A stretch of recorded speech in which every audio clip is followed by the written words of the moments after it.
Inside Story Uganda. Real source of political updates. Tukwatako awo okoma. Tubadde nga tubakyazeeyo mubatero bakyaza ne bateekawo n'obubinja bijjeeyo. Wakiri ku luno tujja kubaga mubbi ffe tugenda kwekolerako mu kalulu tetuba na kooti ffe tukooti. Mu kalulu ffe kooti ku mubbi wa kalulu. Ffe kooti ffe tutuula kooti mbagirawo ffe balamuzi. Ku mubbi wa kalulu era tukukola ekyo ekikolebwa ku roba. Omanyi kye bakola ku roba? Bino be bajjanga ne babbanga ne babba ssente. Museveni yabalema okwogerako ne bazitwala. Ne batuwa project ne bazibba zonna ezijja ewaffe mu Nakaseke ne Luweero. Kakati bakifudde kya buwangwa nti obubbi bwabwe kya buwangwa kati ffe twabagambye nti ffe tugenda okuba ekkooti n'abalamuzi jangu gwe kavubuka gwe bakuleete mu kubba. Naawe ajja okubba ng'olowooza nti ffe tuwesitinga time mwe mujjenga mubbe buli kimu n'obululu mu bubbe nti tukutunuulire tukumalirayo. Era sebo tuli bakambwe muko bondaba wano sebo tulaba jena awedde emirimu. Gwe bobo ndaba obuusa. Weerabidde okubuuza ku nzikiriza okubuuza obeeyanjulira erinnya ndowooza abatakumanya abakajja mu ggwanga. Ezo mukama nzikiriza sebo okubuuzaako sebo Haji Kibirango naye naddala okubuuza ku bansindika mu palamenti abantu b'Essemuto mbalamusizaako Bannakaseke Bannakapeeka Kaasa Ng'ombe mwenna bannange mwebala okumperekerako. Nomination kyali kifufu atalina manya agamba kifufu. Mwebale nnyo mwebalire ddala njagala kwebaza nnyo naddala okusinga meya waffe ow'Essemuto meya Ndawula okwebaza mwami Kaye Kapeeka ono ebitundu abimanyi okwebaza ssente waffe w'Egombola incoming ssente w'Egombola lye Nakaseke mukulu mugagga chairman waffe Masantiri era mukulu Masantiri leero simanyi taata oba nzija ku ssomero kuba waliwo sipiikidde gye bampiseekaawo mu Ssemuto naye ngenda kulwana nnyo bya ssomero lya chairman waffe mukulu Masantiri Kibirike chairman w'Egombola lye Ssemuto chairman waffe Mutibwa Sam weebale nnyo weebalire ddala Meya Tone wa Ghetto n'abalala mwenna mu kansala Kiberu mwebale nnyo bannange mwenna Menyani Ndekani chairman Nanjwengo w'Ekabeere mwebale nnyo mwebalire ddala okumpeesa ekitiibwa ne maama Nakaseke Honorable Nakawooya bwe twali tuvudde mu nomination rally yaffe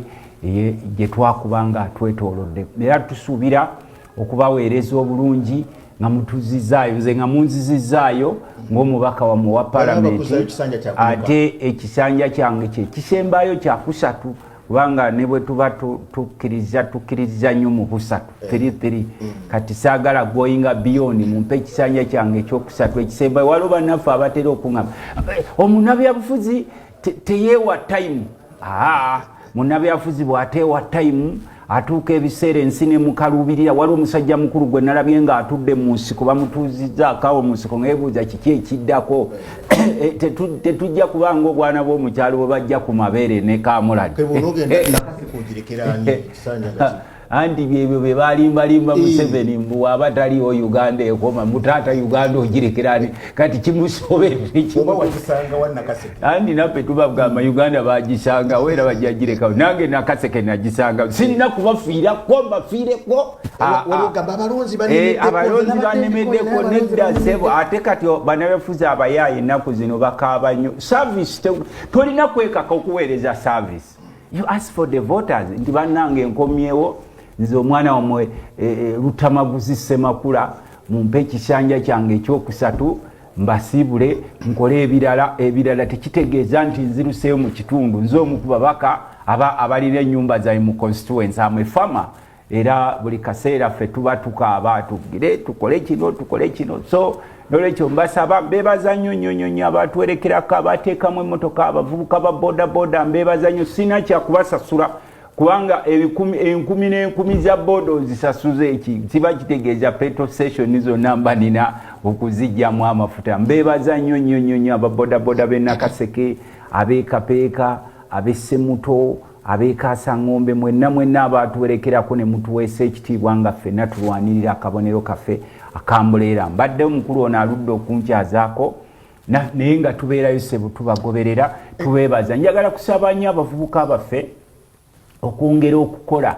Ennaku zino abavubuka bangi eyo babeera mu bubbi. Luli nasanga etawuni y'e Buyungwe yonna bajeeze ne babbamu ne Timuna ne babbayo emmwanyi. Bane bavubuka mukole, tetuganye ebyobufuzi weebiri basobola okuyita jangu wano naye at least bw'obeera n'ekikyo ky'okola n'oba ng'olina kozza mu nsawo kitujja kutuyambako nnyo naddala ffe abakulembeze. Ssebo Jeno Katumba Amala tuli bubi ewaffe mu by'enguudo. Ekkubo lyaffe eryewo obulenzi Nakaseke Kapeeka liri bubi nnyo. Nanoonyako Jeno Museveni aliko Nakaseke ekkubo lino erya Timuna Buyungwe ne lituuka e Lugogo bridge eyo oba omugga gwa Lugogo ogwo. Jeno Museveni yalagira abanneeke mukulu mugira tukunoonya yalagira abanneeke bakole omugga gwa Lugogo.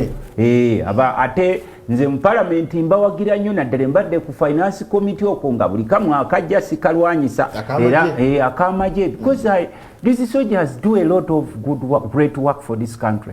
The gallant soldiers of Uganda, police officers, the army, those are pockets. Kati sinze olw'okuba nti waliwo abasajja abakozesa waliwo gwenda by'omusajja wa poliisi gwe bayita Mukiibi. Ndabye bamwogerako nnyo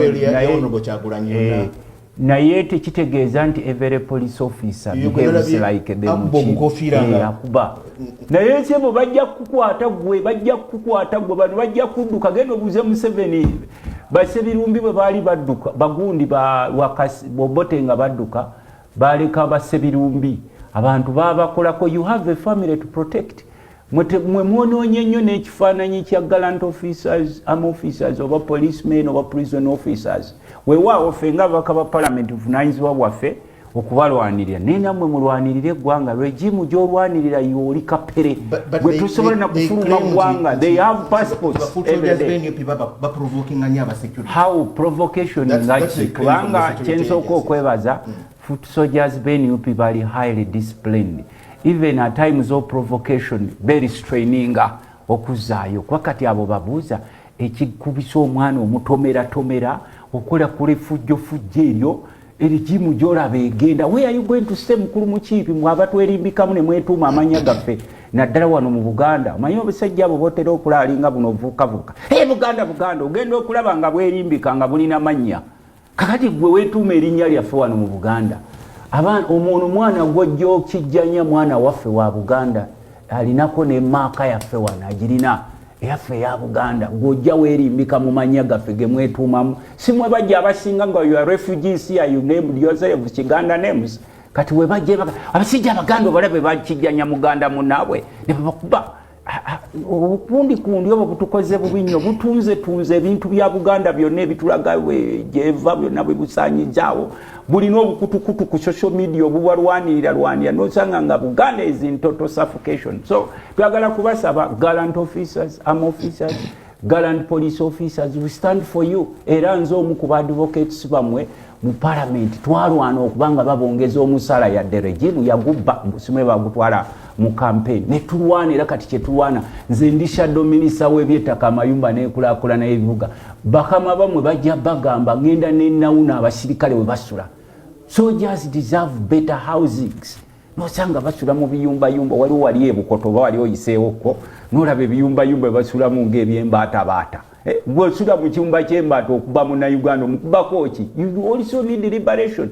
N'engenda wali e Naggulu waliwo ebiyumbayumba waliwo wali eri ku Jinja Road waliwo ebiyumba by'ettaka abapoliisi mwe basula. Ojja kunsonyiwa kuteka ku Jinja Road in the capital city of Uganda waliwo ebiyumbayumba by'ettaka gallant police officers bwe basula. And then when these people are looting trillions, now they no longer looting billions, they looting trillions. That's why almost every day now parliament kati batuyita ne tuyisa loan. Mu wiki eri twayisa loan 8.3 trillions one day record loan passing. Wiki eri ewedde wiki yajoba jona tuuse nga kugundi kwa agenda ndaba koloni zabadde oba 5 doza zabadde ziri worth 3 trillions. And those gallant officers abakuba banansi ne bakola kefujo, they will never ask themselves questions. Why have they been in such a situation for the last 40 years? Kati ensonga lwaki otulaba mwe mutusuubira nti ffenna tujja kubanga tugamba poliisi bi amagye mabi temuli babi because we know you vote us. Kano kawulirize, we know you are not bad people, gallant officers, because when it comes to voting you always take umbrella. Ate kati bwe mpaayo awali okulonda ku balakisi woolabanga opposition tewangulawo. These are realities. But ebagala nkyukakyuka golowooza omusirikale agala kusula mu kiyuniport ekyo throughout in the 21st century nga talya mmere bu uniform n'obagira ebigattogatto ebiyulise mukuwadde ekisaati naye weegulire engatto. These gallant officers have families. Officers they have tebalina kukukuluma kubanga bano abasajja babakolera oluyaye mbusimanyi omusirikale talina kwogera bizibu bimuluma mbusimanyi bajja kutwala. Those are our brothers, the soldiers, the policemen, the prison officers, they are brothers and sisters. So kati fe nga wetugenda mu parliament tulina okutunuulira nti why is it that Museveni created a cocoon of the army within the army akaliweero facilitated bana abalala n'abaleka ne ba unleashing obusungu eri bannansi ne bakuba bannansi bateeka mu tiyagasi n'amala okuba tiyagasi n'ayingira mu kiyumba kye ekyettaka walira omugamba afande this 21st century I'm very sorry muno mwosula ate kati luli waliwo aba traffic be bakalubirizanga nga babawo ebyambalo byeru n'omubuuzo oba kino akisuza kuwaya ekiyumba kyettaka ekiyumba kyeka nze ndaba wane egindi nagenda nembalambula wane Bukoto. Era njagala kwebaza omukulu wa sports mu police bataddewo akasaawa awo oba wakalabye Bukoto awo akasaawe kalungi nnyo kaliko facilities kati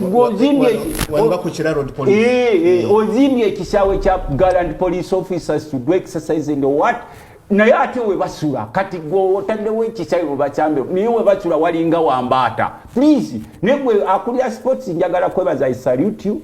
Bano bokubanga they think they own the army nga Museveni we balowooza sande the army is easy personal property. The army, the police, prisons, they belong to Ugandans. Nze ng'omubaka wa parliament nina okulaba okwebaza gwe yazimbye akasaawa awo ku Bukoto Kira Road police station yawe Bukoto.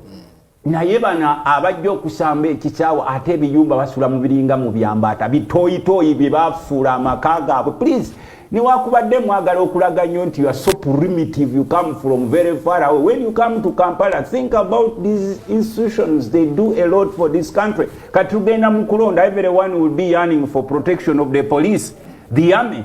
Nze ne wakubadde nti mukole fujjo nga nalabye mukola ku his excellence Kyagulanyi Aluwa ne walala wonna we know time will come. You also know we need a better Uganda, that Uganda that works for all. Nga member w'NUP obudde bwabadde saawa nga 5:00 ogw'ekiro ne tandika okulaba obutambi nga butambula nti Honorable Kyagulanyi Ssentamu ne tiimu ye hoteli mwe basuza erira bagisazeeko naye video bwadde butambula nga ndaba Honorable Kyagulanyi nga ali mu engagement n'abapoliisi ababuuza lwaki mumenya ebisinga yange baga nti tetumenye tuguddewo obubuzi.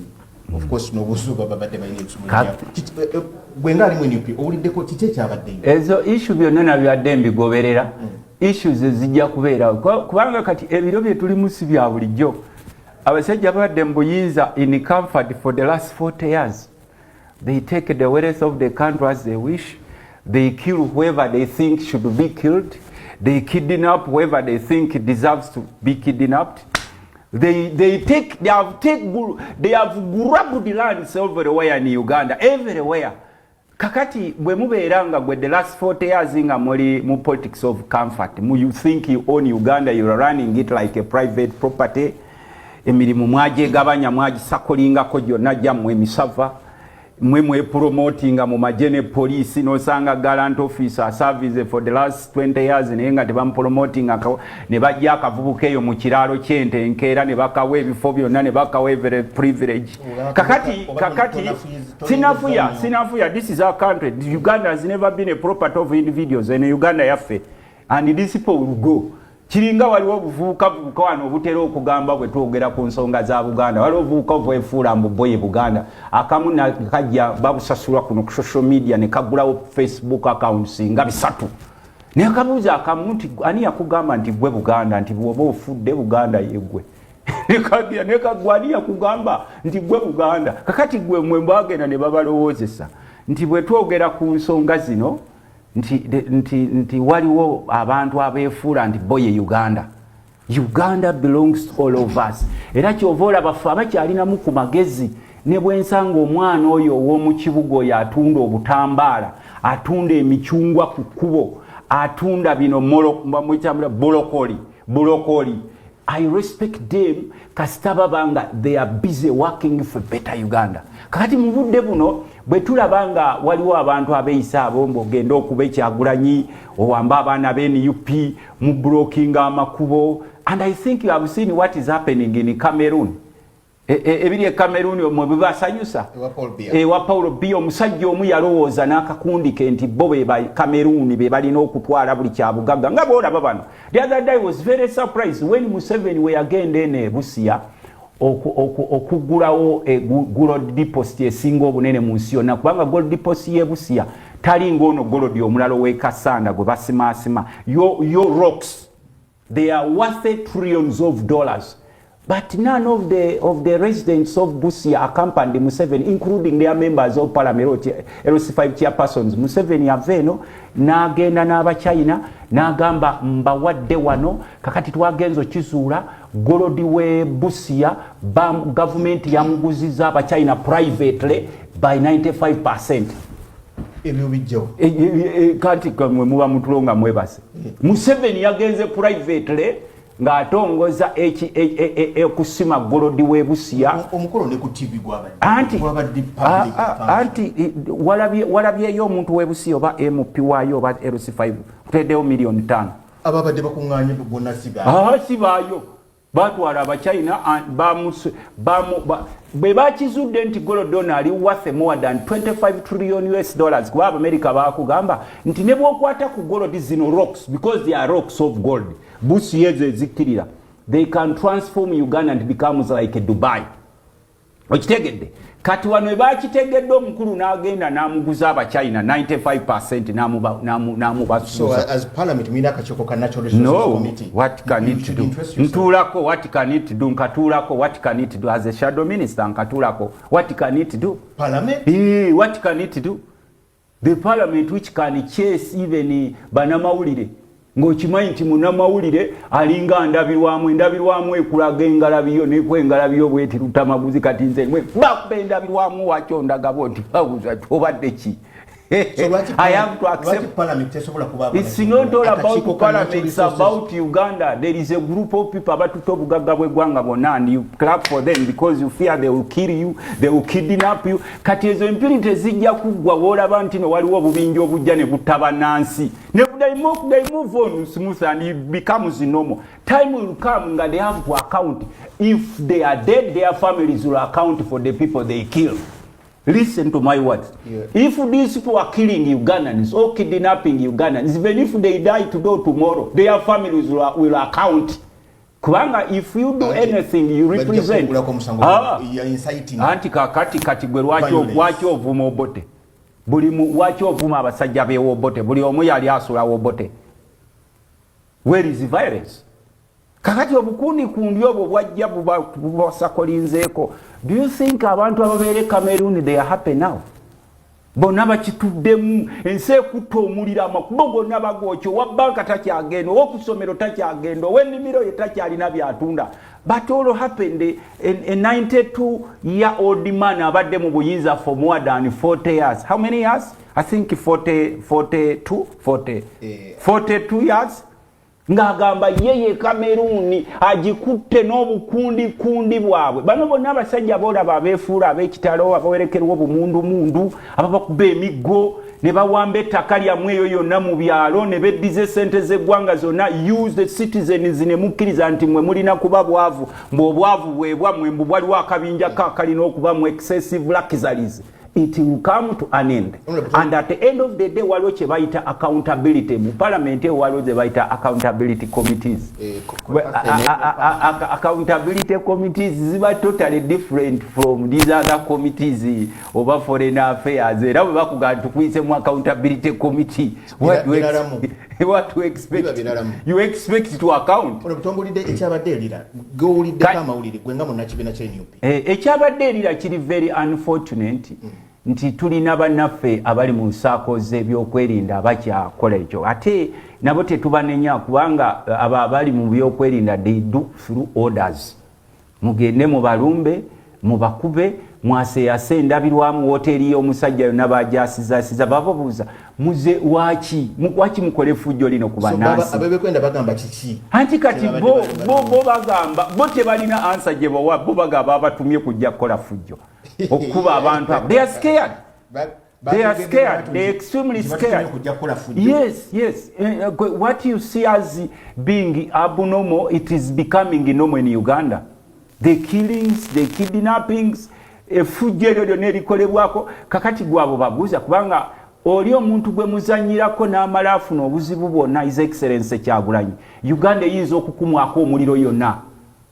Don't play temuzanyira awali petro tebazanyirawo awali empologoma obwana tebuzanyirawo n'obusolosolo buno bunamunda gyo bubizibizi tebuzanyira wali empologoma.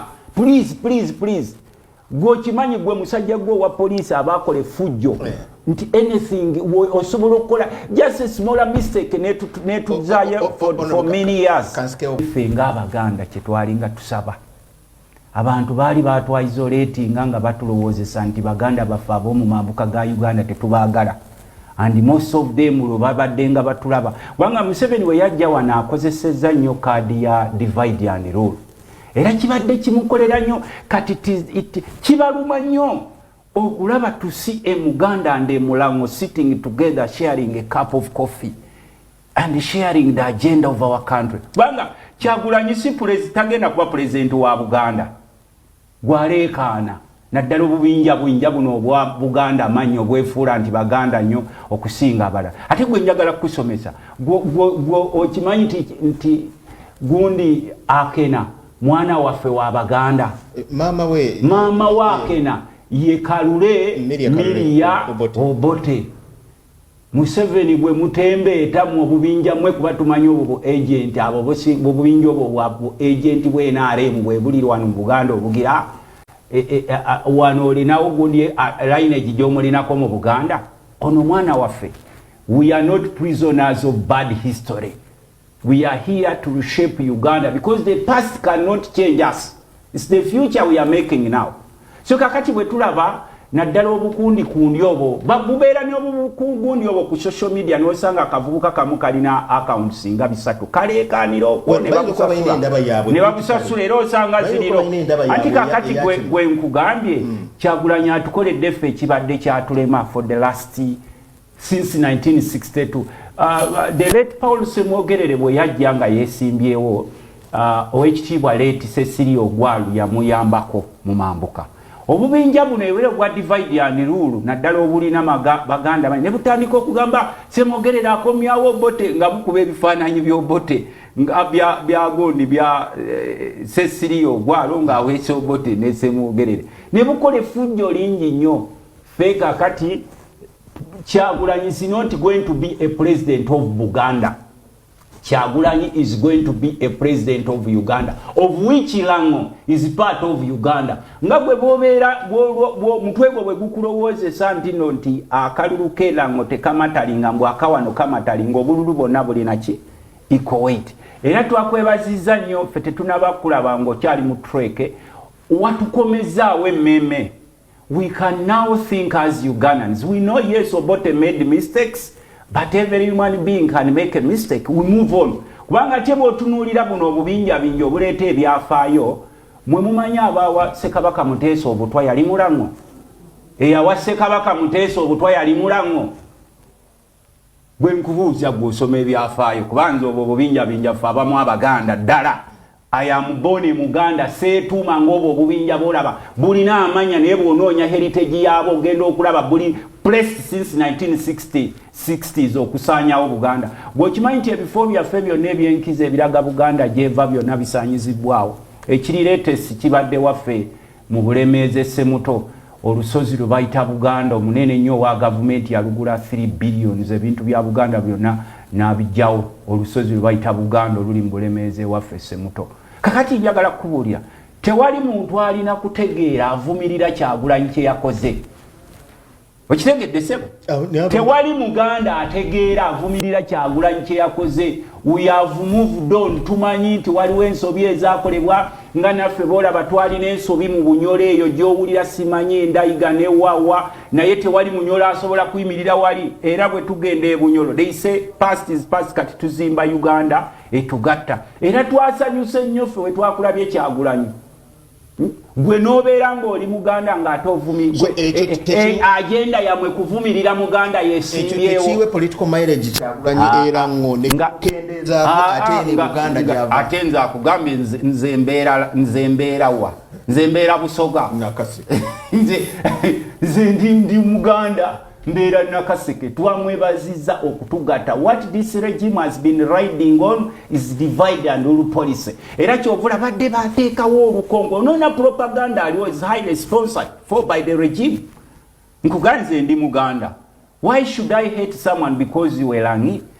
Did Obote represent the mind of every Langi?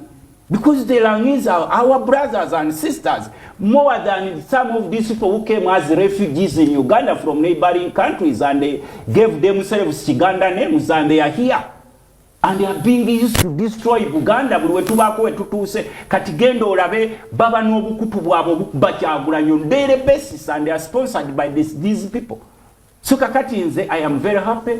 Watukoledde watujiddewo ekikoligo nze nva mu Luweero. It's not a political mistake. No, it is a political mileage. You did. Politics is about calculation. Politics is not about collecting money and cars from the regime. But sometimes you might and you make your small families happy. Sometimes no, kati ffe tukugambye nti calculated.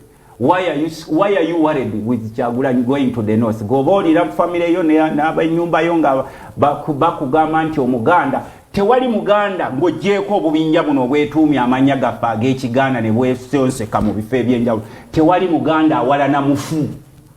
Era ffe we bakusanga ng'owala n'omufu tugamba very sorry kubanga ffe kye tubadde nga tuwanirira nga tunoonya omuntu ali tugatta n'abantu b'omu mambuka since 1960s. Gundi bwe yajja wano Beni Kiwanuka ne mukuba bunywera obwo bubinja buzze bwezimba paka bwe bulidde Buganda kati Buganda bw'oginoonya okugira abantu bonna babagobye ku ttaka. Lwaki temuleekaana nga abantu babagoba ku ttaka Abaganda nga baba victinga ku bibanja byabwe byonna because almost Abaganda bali internally displaced 80%.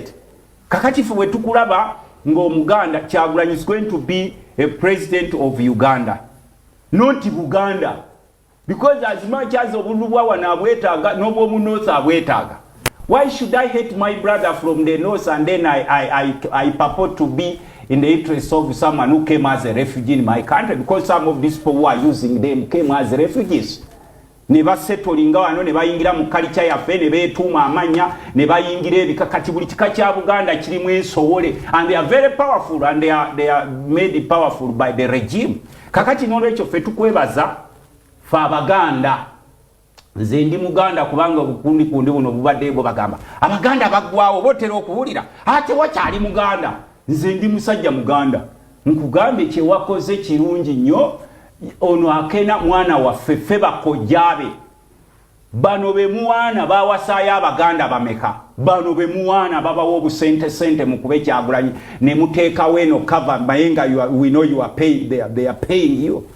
Akena mwana waffe n'omuntu agamba Abaganda tulina olugero olugamba azaala ekibi akiwongerera. Ate kakati ffe nze nva mu Luweero ng'ogyeko ako k'enjawulo kuba obubinja bingi obwo butera obbatiisa ne buba n'okabuuza ati gundi gwe gwani gwe otubuulire gwe atandika otuleekaanira nga enkazalujja z'omukyalo. Kati ffe enjawulo yaffe nze nva mu Luweero Triangle. Nkimanyi. I come from Well Triangle. Emu ku family zange zonna twafiirwa abantu not less than 40. Era omu ku bajjajja bange ye omu ku historical ab'amaanyi ennyo gwe twakajja tusiike yalina Minisita Mengo Dr. Jaka Luyombya omu ku bajjajjange.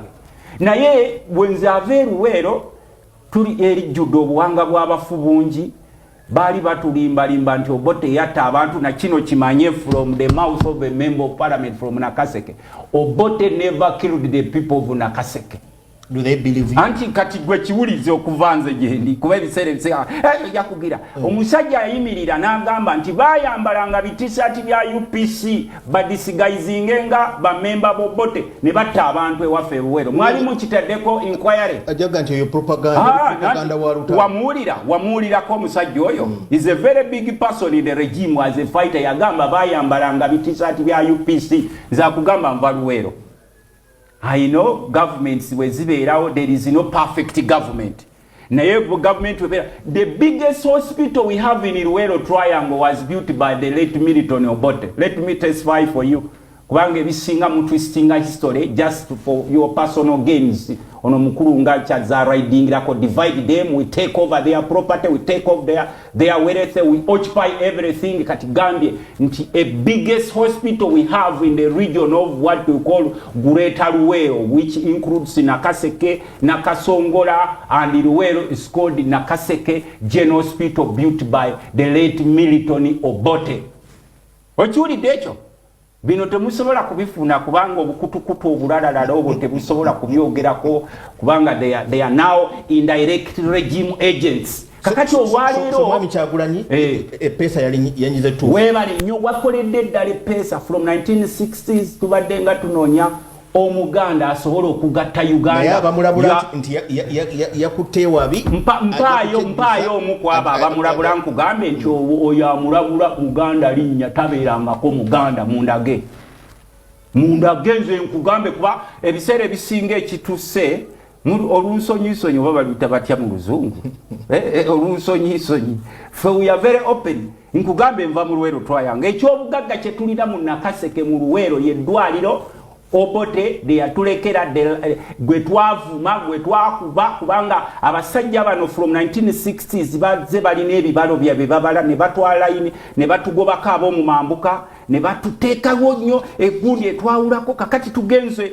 okufuna the new Messiah agata east agata west kuba mukazi wa Kyagulanyi ava mu west ekyo nakyo lino kimanya buno obukundi bwajjanga Kyagulanyi musosodde nga bwe babagamba ngambo NUP kibiina ky'Abaganda kati kanzubira abo abajjudde Bunyoro Baganda abajjudde Busiya Baganda abajjudde Elango Baganda bewalabye mu numbers ezazze ziyika ate watukoze bubi nnyo ffe abasajja abamu abamanyi ebyafaayo excellence Kyagulanyi twaligenze naawe ne tugamba it is time to move on kubanga tetusobola kubeera awo tusiite bigere nobuno obubinja obuli sponsored by the regime basasula bukubenga buli muganda ajja ng'ate bw'obutunuulira Buganda manya abasajja abo abasinga abakuba Kyagulanyi bw'obabuuza obuddo bwabwe n'obujjo bwabwe wano mu Buganda tebuba traced because they have been empowered by the regime walina sente and they control the media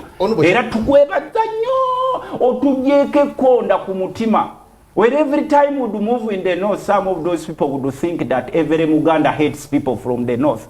Those are brothers.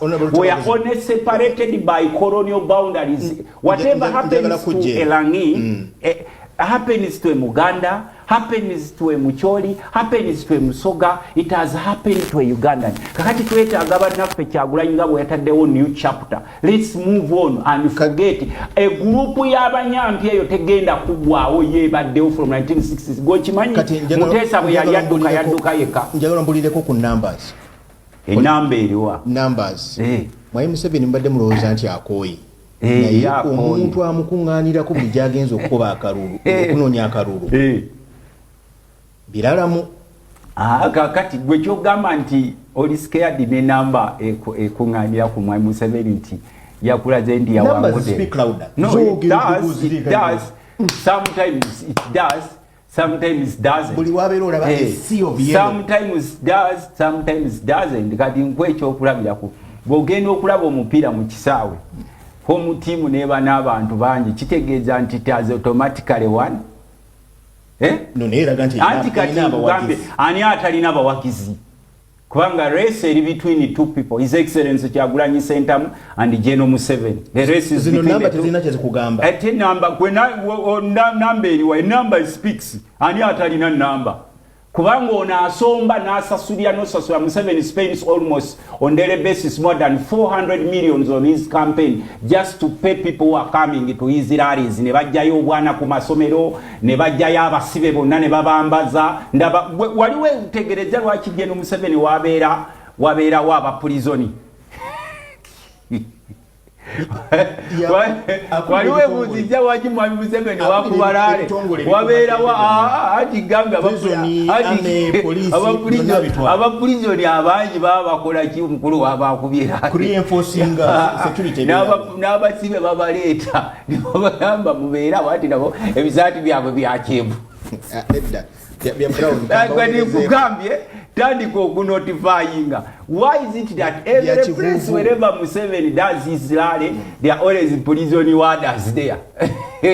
Mubaiti muchebuja nebirole bya prison bibawo bingi oboloza biretse bagundi kakati n'obwana bw'amasomero ne babusomba akozesa on daily basis more than 400 millions okugula abantu okubasomba ku birole gundi mobilizing atulabe number yeso obakunganyija nayo kubakunganya wali eri ne bajjo kulabako it won't change much n'abeenu pino bebalagayo ne bewayo kandi nzira banga bajja na mutima twingide mwenare ne munange ne kubiro bya Yesu walinga wabasinza sitani ne kubiro bya Yesu nga Bible eyogera nti Yesu lyekkubo ge mazima bwe bulamu era mu birebyo waberanga wabagamba nti fe sitani kwe tusinza babata temwekangabiriza tewali yakwekangabiriza nange ndagaako ku lupapula olulala nkulage kulaali luno lwa gavumenti lulina kulaga they are paid to do that psychofancy empapula za gavumenti ne TV byafuuka bya muntu omu n'akabinja ke biba campaigningira kati bano basobola okubawola ale Kyagulanyi nga ne media stations ezisinga baziganya okuddamu okulaga crowds Kyagulanyi zatambula nazo mbuwaki muziraga mbusimanyi UCC ejja kubaninga n'olwekyo lagako obukundi bwe buti abalala nalabye bafumudde ne ku parliament temujjayo kati as members of parliament we are subjected to scrutiny. We are public servants. Kati bwogoba wa TV okujja okuscrutinizinga ne accountability committees zinaatera okuvaawo zinaatera okuvaawo kubanga ababasente bakungu ba government these are not ordinary people who are stealing billions and trillions of money. When they steal we borrow, the more they steal the more we borrow. They are ngabwe mwike eriye yagwa twewola 8.3 trillions bazikweka simanyi mu development wati nejo twewoze more than 2 trillions. Have you ever asked yourselves questions where do those monies go and who paid that money? And you approve as parliament? No, as a parliament, of course, sijja kwejjamu nange bwe nagamba nti approve speaker yatugamba nti buli kikolebwa mu parliament tutekinga responsibility ne wakubadde obadde ku neeyi era bajja gamba the parliament waits about at the same time omukulu yewola nnyo at the same time buli kimu akitaddeko omusolo muyitirivu very Ugandan is suffering because of overtaxation. Abantu ne bateekawo obuyumba bwabwe n'obuteekako omusolo obuyumba bu housing units obutonotono buli omu mubiniseeko omusolo business zonna zikola every day and you enjoying excessive lifestyle. Kati ffe tubadde tugamba ennaku ezo ne His Excellency Kyagulanyi gy'abadde ng'atambula buvunaanyizibwa bwaffe ffenna nga bannayuganda totunuulira NUP bano abantu b'endaba otunula mbu Museveni alina abantu bangi waliwo mpaayo omukulembeze mpaayo omukulembeze gwolaba ali serious atalina bagoberezi ng'ogyeko buno obubinja omu kubanga n'abamu ku beesimbyewo ku bwa president state yeba facilitatinga ng'obubiina bumu obu opposition buli highly facilitated by the regime to fight NUP. Nze ndi mu parliament ne tulina ebibiina by'opposition General Museveni byasasula ssente ng'omulimu gwabyo kulwanyisa NUP and they will never talk about matters within their parties but they are always focused on what is happening in NUP. Honorable Kampu mulemu katanga ebino biba by'amateeka ga Kaisaali kati ate ffe tulina enkola yaffe gye tukolamu. Every day you meet people boonoonya kalulu ate kati mu kiseera kino oli bw'aba agamba ate jangu noonya akalu kipya ki kyemu kyagala okuwulira kyemwagala okumanya kyenina okubanyonyola nze nkomyewo ngwagenda okubaweereza Nakaseke emyaka 5 nkomyewo ndi Wambuleera nkomyewo nkunyonyodde embeera y'amalwaliro ogiraba y'amakubo ogiraba embeera y'obwavu ogiraba abantu baffe abasinga bali mu bwavu buyitirivu nnyo ffe wano mu Buganda twalimanga mpakyakulabirako abantu baalimanga abantu nga balunzi naye basajja ne bajja ne indirect police yaabwe ey'okugamba omugagga tafugika ebyo byonna babikubye okusanga abalima tebalina butale abaalundanga kati ne bodunda akabuzi bakatwala ebyo temulowooza nti byagwawo bugwi it is an arrangement we make them poor we take away their land we take away their everything walinga obukundi kuno bagamba musimemu ettaka terisenguka era aba Red Indian mu America lyasenguka erya Aborigines mu Australia lyasenguka ono Luttamaguzi ningiza mu nteekateeka ndabye ekibiina ky'NUP kirabika ng'ekistruggling ze bambi okusimbawo abakaba parliament mitundu ebyenjawulo there wasn't anything called struggling tukola ekyo kye tulina okukola kuba mu bitundu ndowooza ebyesudde mwandibanga mufuutuseyo nga temulina bantu bemusimbyewo tisinote masi nti buli kitundu olina okusimbawo it should no kati akutwala government yes olina okubeera ng'olina numbers both mu executive mu legislature anti kakati kye tukugamba tosobola kufosinga bantu kwesimbawo ffe tulina ebitundu nga regimu yabigirako omanya amagye bwe gakola abantu baffe ab'Ekaramoja baali bazze okwesimbawo obadde tokigoberera why because there are certain interests in Karamoja. Karamoja is a very rich area full of minerals, blue marbles, limestone, gold, whatever. Akatundu ka Karamoja ngo kakozesezwa obugagga obulimu you can make a Uganda and be as good as Dubai. Naye why a smaller group of people is sharing amongst themselves Karamoja land. The Karamoja are being fed with biscuits. Mubawe biscuit ne bu project omukungu wa government wagulawo kaboa hole Karamoja aleta abamawulire ga New Vision nti mukube Karamoja twagiwadde boa ko but when they are taking away billions worth of minerals go badde okimanyi nti Karamoja waliwo bamuta coltan oyo atalabika ali Karamoja ne mu kitundu ekimu e Congo kati abakaramoja so what these people have done is to make a Karamoja after all by writing the histories to ensure that the Karamojongs are blindfolded no bukunkumuka buno bwe bateekayo obamala okuteekayo bukunkumuka bwabwe nga batwala all minerals from Karamoja. I've told you they are blue marbles in the whole world. Blue marbles are owned in Saudi Arabia and Karamoja. Ebyo bi pick up byolaba ebinene ebyo ebiriyo so bolaba abasajja bano nga batemula abantu bawamba bafiirawo mu buyinza olowooza nti jasi kiryawo because they own Uganda like now a private entity. Obugagga obwali tuyambye ffenna nga bannayuganda kati buyamba abantu basekinomu kyovoola babasula mu mayumba galinga woteeri otuuka e Dubai baguze za apartments e Dubai bagenze Malaysia bagenze China gw'omulimu gw'okukuwayo 15,000 na kasowaani ka muceere kati babajoga n'okubajoga waliyo okulya ne bapaakinga babbalamu mu buveera abo babaagala omuwendo gwammwe gw'obadde okimanyi nti obugagga bwe tulina mu ggwanga of recent survey eyakolebwa tewaliwo kitundu kya Uganda kitaliimu mafuta obadde okimanyi mu Buganda amafuta gali e Nakasongola okuviira ddala ku Lake Kyoga mu Buganda. Let me first start with Buganda nga sinakulaga e Bunyoro kubanga go galaba gaflowinga eyo najolaba bagobadde indigenous banyolos and resettling in new groups. In Buganda we have tulina amafuta ku Lake Kyoga Nakasongola, a bigger part of Nakasongola erina amafuta, Nakaseke erina amafuta, Kyankwanze erina amafuta, Kiboga erina amafuta, Kayunga erina amafuta, olukoola kwe gamba lwonna eyo gye bayita Katokolido Gombe erina amafuta.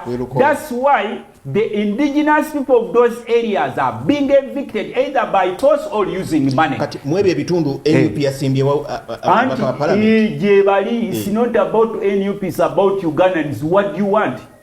What do you want you as Ugandans? Mwe mwagala ki? Is it about nti NUP webanga teyafunye candidate gweteeka mu kifo n'olwekyo walina okubeerawo bino byonna ebiriwo a smaller group of people netutwalako eggwanga akakundi akabbye eggwanga tekawera even bantu mutwalo, but they are too rich. All emirimu emisava gyabwe obugerako wekanga n'okwekanga. Anti mwe singa mumanya ffe betumanya temuddayo kwebaka, singa mutegeera ffe betutegeera temuddayo kwebaka. Era that's why we are very worried about the future of this country. This country is majorly controlled by people who came here as refugees and entered the bushes of wealth. Nga beefuula mubaze kutulwanirira. Era kyova olaba bw'ogenda n'otunuulira ebyafaayo fuwana abantu baali balimi kibirango. Naye ebyobulimi byabulirawa. They suffocate mu byobulimi. Ne bakugamba nti emwanyi yafunye ebbeeyi kubanga Brazil yafunye kalenge, Myanmar zaani ezo zonna. Ne baleetawo etteeka erikwata ku mwanyi. And they control all coffee exports and buying locally. Okiraba ekyo? Abalundanga kati osanga abasajja abakulu abalundanga tebakyalina kye balunda. Abavubanga ku nyanja. Why do you think every local people have been chased away from lakes? Enyanja zonna yali nvuba mbi abantu bakitije okuvuba obunyanja obutonge binya tebikyakula. Envuba embi ebeeranga ffe ababaka ba parliament speaker akuwe ekyaganya ne bagenda nga bakusomesa parliamentary rules of procedure n'ogenda ng'osoma. Does it mean nti bw'osanga abavuba obubi era abavuba obubi batandise kuvuba bubi ku mulembe gwa Museveni? Ku mulembe gwa Amini bavubanga bulungi, kugwa Ssekabaka Muteesa the first president bavubanga bulungi, ne kugwa Obote ne bavuba bulungi, ne kugwa Lutale bavuba bulungi. Mwe batuuse wano enyanja zonna bavuba bubi. Naye Honorable Wanzijeri nga noonya. They are controlling all the wealth on the lakes, all the wealth on land, all the imports, all the exports. They don't pay taxes. Ffe ne batubinika emisolo ffe tubasasulira. Kakati zino grupu z'abantu zigamba mbunupu tesimbyewo wano bantu mujje mutunyure balina mukaaga bayingidde mu parliament. Abasomesa bwe babadde tebasomesa badde tebasomesa ng'abawagira nupu bokka be babonaabona. Abawagira nupu abasomesa bokka be badde babonaabona. When the doctors are suffering, abasawo abawagira nupu bokka be babonaabona. When you take your patients to hospitals, abawagira nupu bokka be babonaabona. Tonzize mu bulungi kibuzo. Lwaki NUP teyasimbyewo babaka ba parliament mu bifo ebimu? Enoofa kimunonga. Mbuuza kubanga kibiina kyeyayanira kutwala obukulembeze bwa ggwanga. Mu myezi 2 n'ekitundu ejjajja mu maaso. Kati gwe kankubuuze. Kati mwandibadde nga ebifo muyinamu. Buli kitundu mu Uganda kirimu omuzikiti, oli musiraamu. Buli kitundu mu Uganda kirimu muzikiti. Tekirimu naye twebale nnyo. Obusiraamu bwafudde. Obusiraamu bwafudde nti kuba buli kitundu kya Uganda tekirimu muzikiti. Kuno kuyayanira ntebe ya bukulembeze bwa ggwanga. Era naawe yayaana okutumbula obusiraamu tekitegeeza nti olw'okuba nti buli kitundu kya Uganda tekirimu muzikiti. N'olwekyo oba Maseeke buli kitundu kya Uganda kirimu seeka. Buli kyalo. Buli basomerera busomero. Obusiraamu tebuliiwo. Basomera busomero. Tebutambula. NUP in excuse ki? Tewaliwo excuse. Nga terina babaka ba parliament. Tewaliwo excuse. Tulina ne bannaffe abamu be bagula. Twakitegeddeko okusinziira ku internal information gye twafunye, bw'obanga ogenda kusuulawo kaadi eno UP bagenda kuwa 600 millions. Ng'oli member of parliament. Bw'oba oli member of parliament, between the last 1 week of nomination and now, they are going to pay you million lukaaga kasita osuulawo kaadi eno UP. Is no facts? Is no facts ezange nze ndi ku TV. Era nze ebigambo ebyange byenjogera bw'okuva lwe twanominatinga paka awo nga gundi basirinze omuntu asulawo kaadi y'NUP, it is worth 600 millions. Nga bw'obadde olaba ennaku ezo sente ze tuyisa ziriko n'ezisasulira ebibiina by'opposition ebiyambako regime okulwanyisa NUP. Era emabegako waliwo ebyali facilitated not less than 18 billions.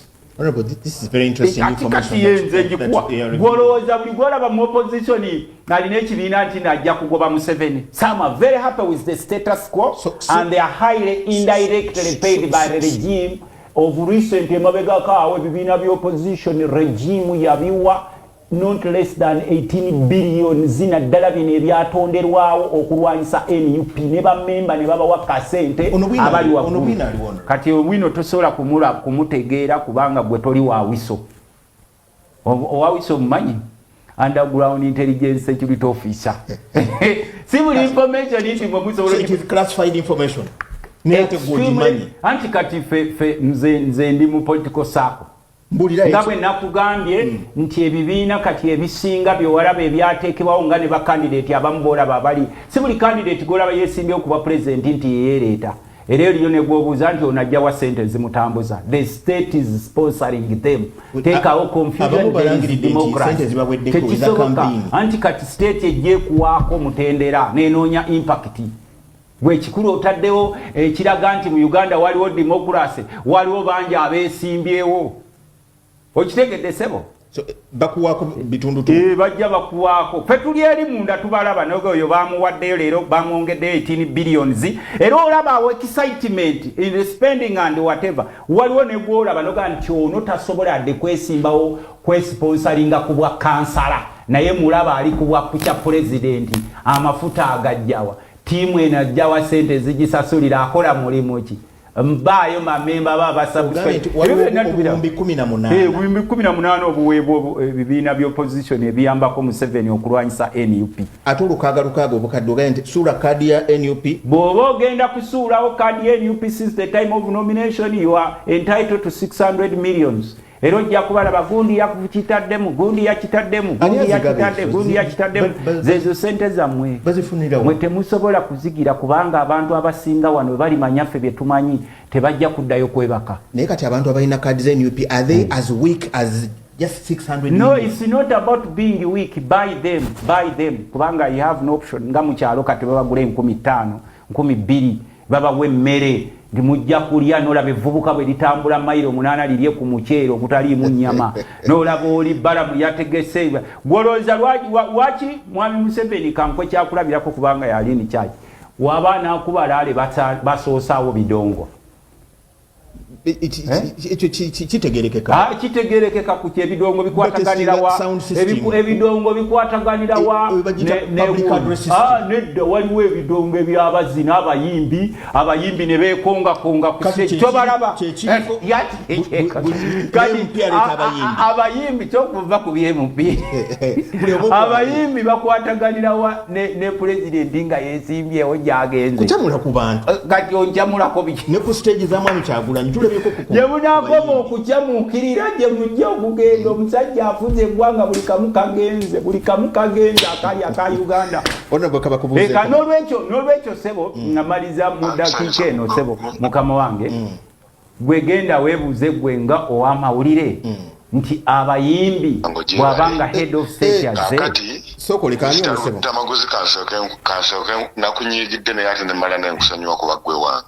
Ani ono okulu Luttamaguzi kyoba omanya kiri ekintu kimu kulaaleza Museveni buli lwe basomba abantu abaana baffe tebalina mirimu kati waliwo sente ezifuluma abaana baffe ne bagenda bafunayo omutwalo ekyokubiri wayogedde ku kya poliisi wakyogeddeko mabega eri naye munnange bw'oba otunuulira poliisi gwegenda mu poliisi zonna gwegenda kuyeeka kooge ojja kulaba bwefaanana kati ngenda kwogera ku bubbi obw'abantu ba gavumenti ano ku by'obugagga eby'omu ttaka munnange from day one gavumenti eno bwe yakwata obuyinza bagamba Kirembe Mines kopa bagiyimiriza embagirawo naye nakinoonyerezaako emyaka 10 egiyise tebayimirizanga ne ku Christmas bakola oyo yenna tebasobola kulaga nti kopa avuddemu ssente bwe ziti kakati abazungu bwe baali basima kopa oyo nga bamutwala wano waliwo ebintu bye bakolanga naye waliwo gwe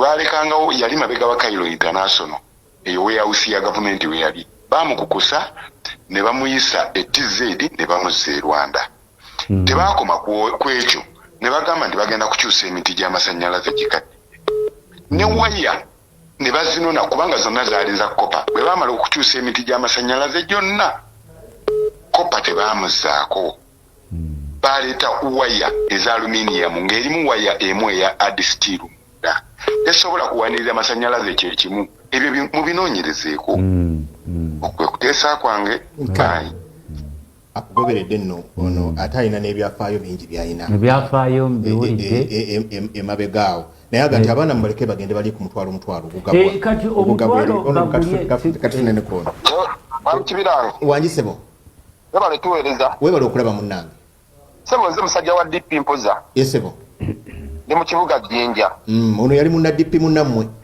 era simulinaako buzibu kuba yalaba omusana n'enjuba era saawa yonna nange nja mwegattako muganda wange kuba nze nina kye mmanyi Amina mpoza nti tulina kulunula eggwanga ddyo tulinunudde naye tulinunudde tutya mwami Luttamaguzi